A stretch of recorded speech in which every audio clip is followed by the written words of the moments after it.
He scored. And then he looked at the sky. Not in celebration, not in triumph. Cody Gakpo had just buried his own son 5 days earlier, and he chose to play anyway. The goal came in the 71st minute against Morocco, in the round of 32 of the 2026 World Cup. The Netherlands led 1-0, and the man who scored it fell to his knees and could not stop crying. 3 days before kickoff, Gakpo's partner, Noah van der Baj, posted something no parent should ever have to write. Their son had died during pregnancy. He was due in October. They had already given him a name, Elijah Raphael Gakpo. The couple already has one child together, a son named Samuel, born in April 2024. They had been waiting for a second. Instead, 5 days before the biggest match of his career, Gakpo was burying a child he never got to hold. Dutch head coach Ronald Koeman gave him the choice that every father dreads having to make. Stay home with your family, or come back to the team and play in the World Cup you trained your entire life for. There was no wrong answer. There was only an impossible one. Gakpo chose to come back. He missed training. He was given time away from the squad. Nobody expected him to start against Morocco, not after what he had just lived through. Most assumed he would need more time, more space, more silence. Instead, Koeman put him in the starting 11. Captain Virgil van Dijk spoke publicly about it before the match, praising the strength and the dignity with which Gakpo and his family were carrying this loss. Van Dijk wasn't talking about football. He was talking about a teammate walking onto the world's biggest stage while grieving a child. Inside a locker room, there's usually a code. Stay quiet about what's personal. Leave it at the door. But this time, the entire Dutch squad broke that code on purpose, because some things are bigger than the unwritten rules of a dressing room. The match itself was a knockout, and the stakes were real on their own terms. The Netherlands had topped Group F undefeated, scoring 10 goals across 3 games.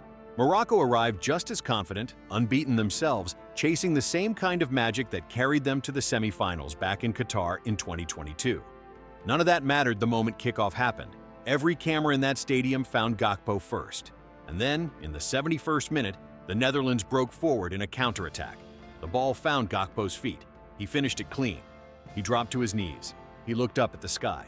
And he wept, not tears of joy, but the release of everything he had been holding inside for 5 days. His teammates didn't celebrate around him. They surrounded him. Substitutes ran off the bench just to wrap their arms around a grieving father who had just scored a World Cup goal for his country. This wasn't a celebration. It was a man processing grief in front of 80,000 strangers, live on television with nowhere to hide.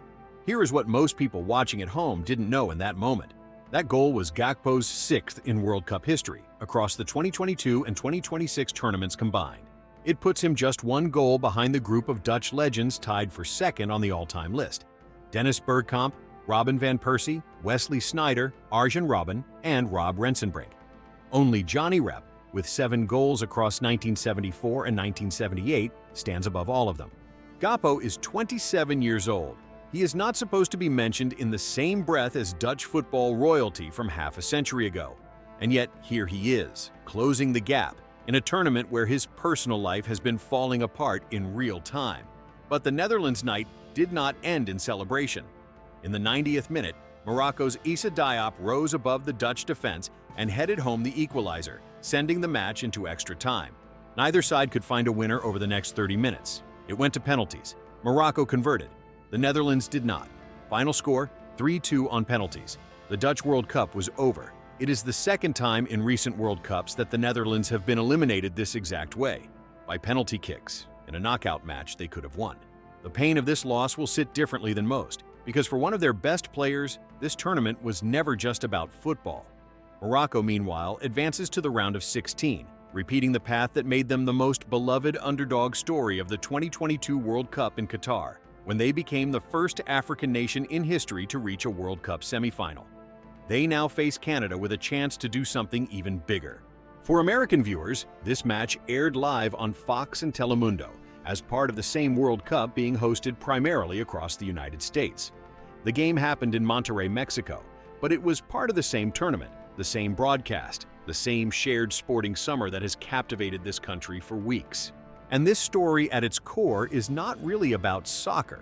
It's the kind of moment American sports fans already understand instinctively: an athlete walking onto the field carrying something the scoreboard will never show. It's the same instinct that made people remember Brett Favre playing hours after losing his father. The same instinct behind Carrie Strug landing a vault on an injured ankle because her team needed her to. Soccer is still finding its place in the hearts of casual American fans. But grief, resilience, and showing up anyway, those translate in any language, on any field, in front of any crowd. Grief doesn't pause for a World Cup match. Cody Gakpo proved that on a field in Monterrey in front of the entire world, in the most public way imaginable. There's a detail Noah van der Bij shared afterward that's hard to forget. In the days following their loss, she visited a church. On the playground outside, she encountered a child. His name was Elijah, the exact name they had already chosen for the son they lost. She called it a coincidence. Maybe it was something else. And that's what makes the image of Gakpo looking up at the sky after his goal so impossible to shake. He wasn't looking at the crowd. He wasn't looking at his teammates. For 1 second, in the middle of a World Cup knockout match, he looked somewhere else entirely. Somewhere only he understood. Gakpo will go home now. Not with a trophy. Not with a deep tournament run. He'll go home with a son he's burying, a partner who needs him, and a goal that the entire football world will remember for reasons that have nothing to do with the scoreline. Sometimes the bravest thing an athlete does isn't scoring. It's showing up at all. Had you ever seen an athlete play through something this personal, this soon after a loss like this? And what did it tell you about Cody Gakpo watching him look up at that sky? How do you think Morocco's run goes from here, now that they've eliminated a team carrying this much weight to get past? Let me know in the comments. Thanks for watching The World Game, and I'll see you in the next story.